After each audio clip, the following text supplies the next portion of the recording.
요즘 인도 시장에 진출했거나 진출을 준비 중인 기업들 정말 많으시죠? 만약 그렇다면 오늘 이야기는 정말 놓치시면 안 됩니다. 인도의 노동법이 완전히 새롭게 바뀌었거든요.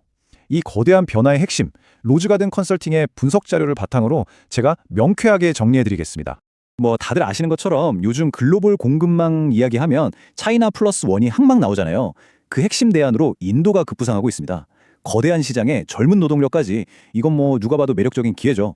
그런데 말이죠. 이런 엄청난 기회의 땅 인도에서 우리 기업들의 발목을 잡아왔던 아주 큰 경영 리스크가 하나 있었습니다. 과연 무엇이었을까요? 네, 바로 이겁니다. 무려 29개나 되던 정말 복잡하기 짝이 없는 중앙노동법이었어요. 법마다 절차도 다르고 규정도 제각각이니 기업 입장에서는 그야말로 큰 장벽이었죠. 그런데 드디어 인도 정부가 이 문제를 해결하기 위해 대대적인 개혁의 칼을 빼들었습니다. 자, 그럼 지금부터 본격적으로 한번 파헤쳐 보겠습니다. 먼저 인도가 왜 이렇게 뜨고 있는지 간단히 짚어보고요. 그 복잡했던 법들이 어떻게 딱 4개로 정리됐는지, 그리고 제일 중요한 거, 뭐가 어떻게 바뀌었는지, 핵심 변경사항, 또 주마다 시행 속도가 다르다는데 이건 무슨 얘기인지, 마지막으로 우리 기업들을 위한 실전 체크리스트까지 쭉 한번 달려보겠습니다. 인도 정부가 내놓은 해결책은 정말 야심차입니다. 한마디로 그동안 법률이 막 얽히고 설켜서 거의 정글 같았거든요. 이걸 뻥 뚫린 고속도로처럼 만들겠다는 거예요. 이름하여 위대한 간소화 작업이죠. 가장 먼저 눈에 띄는 변화, 바로 이 숫자입니다. 29개. 이 29개나 되던 중앙노동법이 단 4개로 통합됐습니다. 와, 정말 엄청난 변화죠? 근데 이게 단순히 법 개수만 줄인 게 아니에요. 보세요. 1200개가 넘던 법 조항도 480개로 확 줄었습니다. 복잡성이 엄청나게 낮아진 거죠. 자, 이건 실무자분들이 보시면 정말 박수 치실 소식일 겁니다. 예전에는 보고서만 31개를 내야 했거든요. 이게 딱 단 하나의 전자보고서로 통합됐습니다. 행정 업무가 얼마나 줄어들겠어요? 그러니까 핵심은 이거예요. 그 많던 법들이 임금, 노사관계, 산업안전, 그리고 사회보장, 이렇게 딱 4개의 카테고리로 깔끔하게 정리된 겁니다.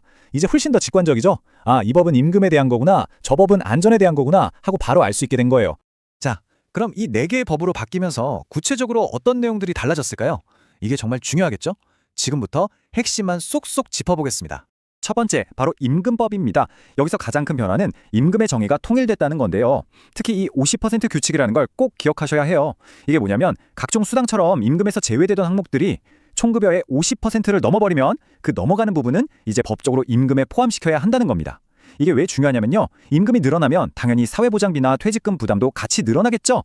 그러니까 기업 입장에서는 급여 체계 전체를 다시 한번 점검해봐야 하는 그야말로 게임 체인저인 셈입니다. 다음은 노사관계법인데요. 이건 말 그대로 노사관계에 대한 법입니다. 예전에는 분쟁이 생기거나 인력을 조정할 때 절차가 너무 복잡했거든요. 이걸 좀 더 단순하게 만들어서 기업들이 예측 가능하게 경영할 수 있도록 하는데 초점을 맞췄습니다. 여기서 특히 눈여겨볼 점이 바로 이겁니다.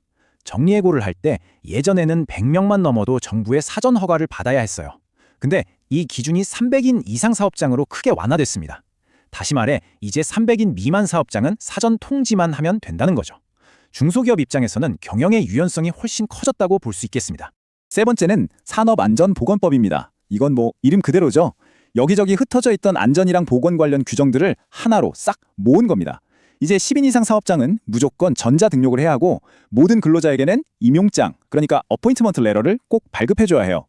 고용주가 뭘 해야 하는지 의무가 훨씬 더 명확해진 거죠. 자, 마지막 4번째, 사회보장법입니다. 이건 사회안전망을 더 튼튼하게 만들었다고 보시면 돼요. 연금, EPF는 20인 이상, 의료보험, ESI는 10인 이상 사업장으로 적용 기준을 통일했고요. 그리고 정말 주목할 만한 점은 배달 라이더 같은 기그워커나 플랫폼 노동자들도 처음으로 이 사회보장 시스템 안으로 들어오게 됐다는 겁니다. 이건 정말 큰 변화죠. 자, 여기까지 들으면 와, 정말 많이 간단해졌네 싶으시죠? 그런데 여기서 아주 중요한 변수가 하나 있습니다. 중앙정부가 이렇게 법을 싹 바꿨다고 해서 바로 전국에서 똑같이 시행되는 게 아니라는 점이에요. 실제로는 각 전부가 어떻게 하느냐에 달려 있습니다. 바로 이겁니다. 지금 상황이 딱 이래요. 연방정부 차원에서는 4대 법안이 다 통과됐어요. 그런데 우리 기업들이 많이 가 있는 델리나 마하라슈트라 같은 주요 주에서는 아직 세부적인 시행 규칙, 그러니까 디테일한 룰이 대부분 초안 단계에 머물러 있다는 거죠. 이게 뭘 의미할까요? 아주 간단합니다. 똑같은 법이라도 델리에 있는 우리 회사랑 마하라슈트라에 있는 우리 회사가 적용받는 세부 규칙이 다를 수 있다는 뜻이에요. 그래서 우리 회사가 있는 그 주의 입법 동향을 정말 꼼꼼하게 개별적으로 모니터링해야만 합니다. 한마디로 현지화 전략이 필수라는 거죠. 자, 그럼 이렇게 복잡한 상황에서 우리 기업들은 도대체 뭘 어떻게 해야 할까요? 지금부터 아주 실용적인 중법 체크리스트를 보면서 구체적인 액션 플랜을 한번 짜보겠습니다.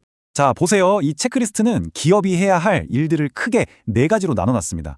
처음 회사를 세울 때 해야 하는 기본적인 것들, 그리고 매달 해야 하는 월별 업무, 또 매년 챙겨야 할 연간 업무, 마지막으로 갑작스러운 사고 같은 사건이 발생했을 때 해야 할 일들까지 이렇게 정리해 놓으니까 한눈에 싹 들어오죠? 회사 운영에 필요한 법적 의무들을 이렇게 쭉 따라가시면 됩니다. 자, 이제 마지막 질문을 던지면서 오늘 이야기를 마무리할까 합니다. 인도의 이번 노동법 개혁, 분명 복잡했던 행정 절차가 간단해지는 아주 큰 기회입니다. 하지만 동시에 우리가 지켜야 할 새로운 규칙들이 생긴 것이기도 하죠. 기회와 도전이 함께 있는 겁니다. 결국 핵심은 뭘까요? 맞습니다. 변화를 남들보다 한 발 앞서서 파악하고 미리미리 준비하는 거죠. 자, 여러분의 회사는 인도의 이 새로운 노동 환경에 맞설 준비가 되셨습니까?